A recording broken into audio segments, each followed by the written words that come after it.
Hi, this is your trainer Anatomy here. Basically, we talk about Muay Thai. Muay Thai, and not just competition Muay Thai. No, basically it's Muay Thai at an older age. As I'm over 60, I have 55-year experience in the practice of Muay Thai, so I know all kinds of injuries, and it is a very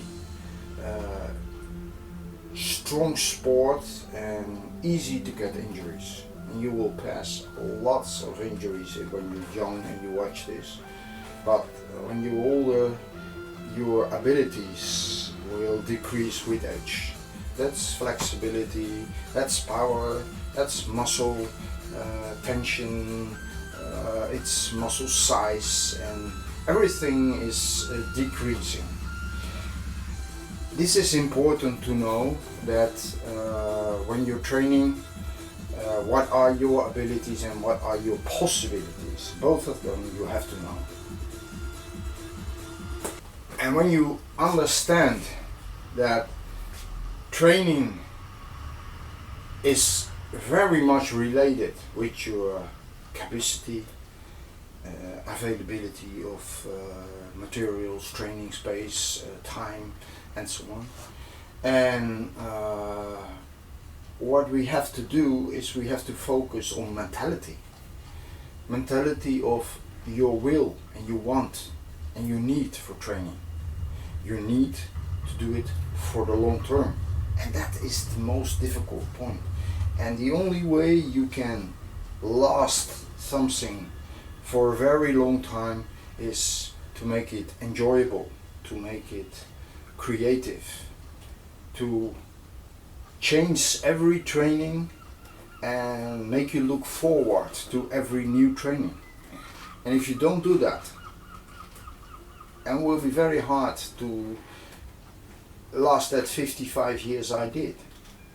Because I look around in other sports, I try other sports. I did karate, I did taekwondo, I did yoga, I did penchak, I did every kind of jiu-jitsu, wrestling, call it, do it. But don't expect to be in the Olympics or in the top range of fighters. Don't have that illusion, because not everybody can be in that level, and only the people who are really have a tunnel vision and work very, very, very, very hard to reach it. They will reach it because they work hard for it, so they deserve it. That's my opinion. So they deserve to work hard for something that they really love, really sad. But on the long term, they all get injuries because of the limitation of practical things, and that's what you have to avoid now. And that is why I, on demand of my students, I really put a lot of attention on technical skills.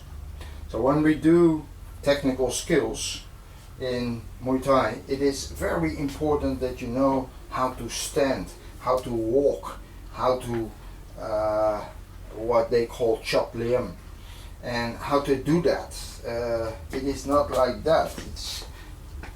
A Muay Thai is standing rather high on their legs, and the difference between the Thai and the Westerner is flexibility. I mean, they are living in a warm country, they have an Asian flexibility, which we don't have, and which we have to compensate. So we have to put much more emphasis on the technical skills than they do and need to do, because for them their sport is ingrained in their genes, so they know and they step, and a lot of the things, even they learn and even they get education in it, even they get training in it, yeah, they still have more abilities, and that lack of abilities, that is what we have to compensate by technical skills. So we have to do it ourselves, and if you stand for the people who are want to learn more on the basic stand, have to watch my boxer movies, because I explain already the basic stance in my boxer. So I'm not going into the basic. That is, you have to do it yourself. Now, when I'm standing in that basics and I'm standing with my left foot in front and I want to kick with my right leg, yeah, I can move here, but my hips are closed. If my hips are completely closed, what can I do? I cannot do anything than a front kick. That's all what I can do. I can lift up my leg like that, only in a straight line. So my hip is closed. That's the first important lesson to know. That is, how do I open my hips? Your hips, you can open it like in ballet. You move, ballet, hum, hum. And then here, you see, the hips get open. You get a change of position, and you get a change of position of your hip and hip joints. So you open up just by changing the angle of your foot. Changing the angle. And that is a 45 degree. That is the whole 90 spectrum. So it's a 45 degree angle. And what I do now is I step with my heel. But that's completely incorrect. Because if I step with my heel in it, again, I block my heel and I endanger my ankle. So you never touch the heel on the ground. Your heel will always be off the ground at least half a centimeter. So it will be off. It will be off. And when you kick, you kick on the topic. If you kick the back like that, just on the back, you bounce back. You bounce, and your power is in the moment that you hit the back and then you bounce back again. Again, that is bad for your hips. It's interesting to see that the original Muay Thai style got lost in the West, and the reason of that is that most of the people who do kickboxing now and call it Muay Thai, they are followers of the Kyokushin or karate methods. And karate methods are kicking with the leg and not through movements of the hip. They kick from this stance and then they kick up. You see, the movement of the line of the power is like that, is in that direction. In Muay Thai, the kick is moving in that direction, so it cuts through the subject. If you cut something like this, you are doing it in the wrong way, because when you cut a sword, you cut like this. You cut from up to down, because the force is up to down. And if you kick like that, then you put the force up like that in the long run. So on the short run, so many of them, they kick very, very, very hard. Really, I got some of them and they kick through my pads, and I got blue arms from them. So it's not a matter that they cannot kick. That's nonsense. And they can kick very hard, also very well, but for a short time. Because I meet many of my people who I train with and who used to train or whatever, they all have hip replacements. Many of them have one or two hips that are completely broken down. They are really messed up, and they have to walk with sticks, and it's heavy for them. So they can do a little bit of boxing, but yeah, really movement and kickings is out of the question. So it all depends on what do you prefer. Yeah, I prefer to have a long lasting kicks, and I still can kick. I cannot kick high, yeah, but I'm too old. Yeah, that's just flexibility that you lose. But the fact is that when you kick and you kick on the topic or you kick through the topic, I want to cut always through. When I kick, I want to cut through it. So I align my hip with it. I align my hip with the kick. And that implies that not the force is coming on my kick, on my hip, on my joint in my hip. No, the force is coming into my shin, and at the moment that the force is too high, my shin will give my knee the order to bend. So at the moment that my kicks are too hard and my leg cannot stand it, my knee will immediately absorb and bend. And that is the difference with this kind of kick, because this kind of kicks, yeah, cannot bend the knee, because if you bend the knee here, then you hit nothing. And that's the whole thing. So the whole power, the whole force will get back into the hip. And that is the problem, that you slowly build up a hip problem. In Muay Thai, we kick through it. And that is why we step. We step and we move the kick through. Yeah.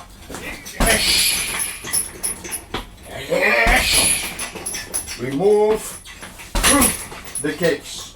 We move through it.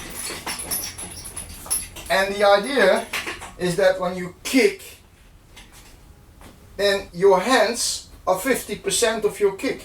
So it's not a matter that you just move your leg. No, every part of your body is taking part in a kick. So when I move my leg, my one hand is going this way and one hand is going that way. And you will see it in every move back. If I give a knee, yeah, if I give a front kick, yeah, a T, push, everywhere you will see it coming back, that hand is moving, that hand is moving. So it's always the same. Whatever I do, the hand moves with the leg. Again, the hand moves with the leg. That implies that when my power is going that way, my hand is going that way. Yeah, it's a kind of counterbalance. It's a kind of power. I put power here and I put power here. And the funny thing is, they help each other. And because you, remember the boxer, the line in the middle, that line we preserve. Yes! Always we preserve. Yes! We preserve our balance line because we want to kick through it. We want to kick through. Yes! And that is the something, that's what we have to learn. We have to kick through it by stepping in the right direction. Again, step, kick, move the hands. Step, back, step, kick, move the hands.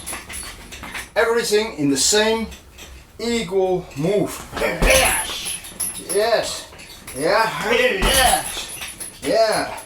See? That's the way how we move. So you really have to watch out that your hip is open enough to give the kick. Also, your hip need to be open enough to give a knee. You see? And then again, when you give a knee, I always have to lift up my trouser simply because I'm wearing normally short pants. So you move up the knee. Again, just look at my arms. It's again the same story. Yeah. When you move up the knee, it's never coming in front. A knee like that, even when you do this, has no power, nothing inside. So when you kick, it's possible to do it with the front leg, but that has some other technical skills. I come back at it later. But with a knee, it's never possible. You cannot use a front knee. That's ridiculous to see, and that's nice for American movies because they don't know what is a real kick or a knee. Yeah, but if you do a knee, always from the back, always from the back, always from the back, always from the back, always from the back.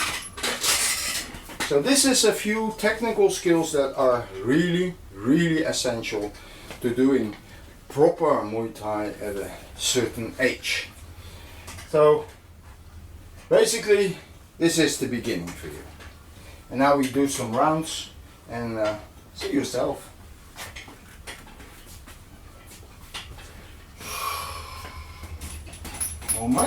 Momento!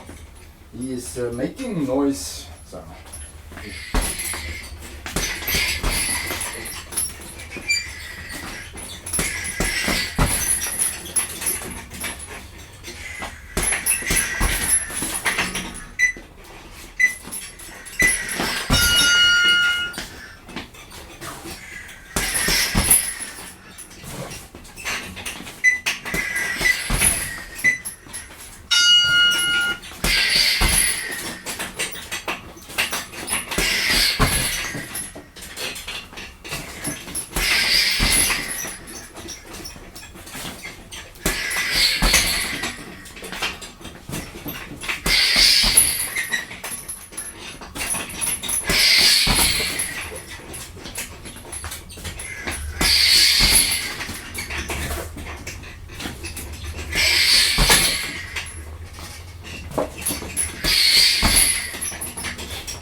one important thing in Muay Thai that seems to be forgotten all over the world is not only the Ramuay.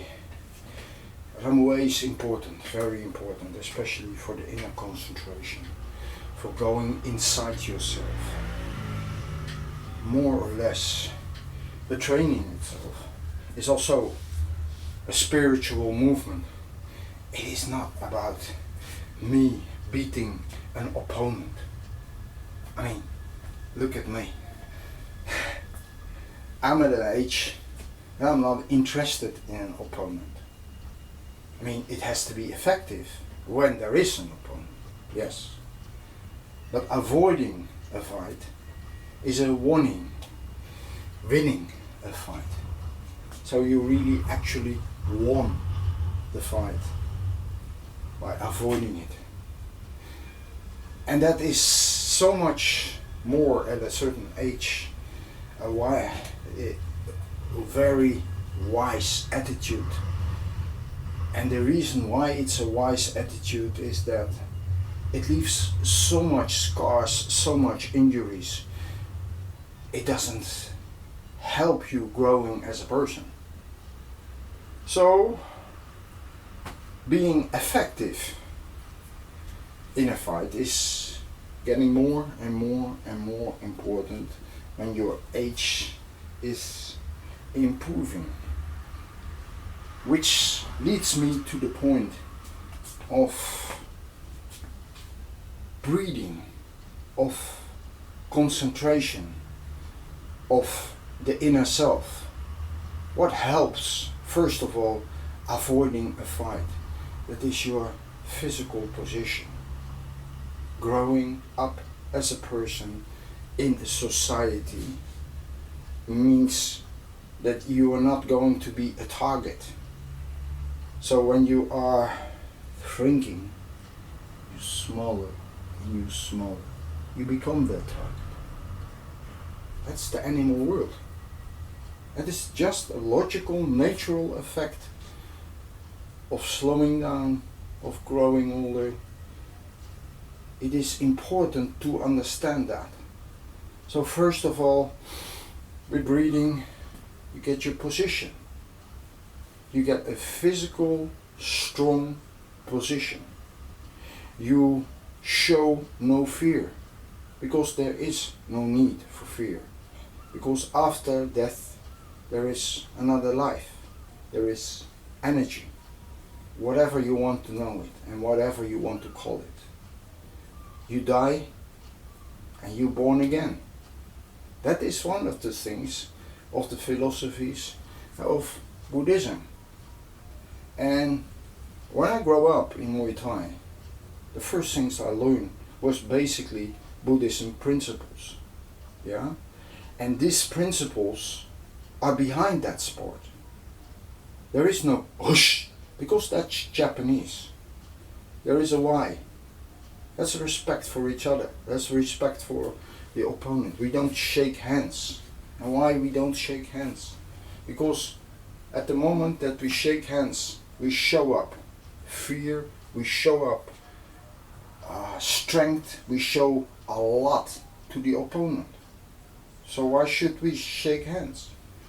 With this, we hide everything. We hide behind this smile. We hide power. We hide especially independence. Because there is one thing that people do not understand when they go to Thailand. That is an independent country, never been a colony. And these people are ingrained with independence. And this independence is also in the philosophy, in the fighting arts. You fight for yourself, for your gym, for your country, for your king. This is the way how it always has been. And whatever you agree with it or not, that's up to you. But the fact is, this is the philosophy. And living according to that philosophy, you should understand that training Muay Thai has 400 plus year experience. So when you do the movements, And there is no break in that movement of 400 years. Not like in karate, in taekwondo and so on. There are breaks inside the development. Sometimes the knowledge was lost, completely lost. Also with the kung fu, it was lost. And then it has to be reinvented with new ideas. Let alone, these new ideas are not always wrong, but they are not always right either. Especially when you develop ideas with a short term. You get short-term results. But on the long term, and that is why I refer to it as a physical body, my basic was Muay Thai and not karate, not taekwondo. So I don't have injuries. But others who do competition, they have injuries. And this is so important that people go to Thailand and they find out, oh, they retire at 24. Yes, they retire for a reason. Because they still are strong enough to set up a family, to have children, to teach their children the art of Muay Thai, and to teach their children the thinking of being an independent Thai. And this is a young age because they still have a lot to learn, they know that. So they retire but don't retire. And the West has to learn from that. So when you age and you cannot compete anymore, that's no end to the story. Competition is a phase in the story, a part of the story. From there, you can be involved with the sport or just not at all. But you can evolve with the sport in your mind. You can evolve with your back training. You can evolve with a partner training. But that's all up to you. And this is the most important part that you have to learn from the Muay Thai. That independent soul has to rise above itself, rise above yourself. And when you age, you still can practice. You see it in me. I'm over 60 and I practice nearly every day, but every day in a different way. And not every day at the same speed, and not every day at the same power. And sometimes I do this, sometimes I do that. So don't expect to be the same every day, because that's boring, first of all. That is dangerous, because you get the tunnel vision and you create injuries. You don't avoid them. And as last, you get in that tunnel, and after a while the view is very boring. So be creative, enjoy what you do, and that's the thing that I think is most important for your mental development. So be creative, enjoy what you do.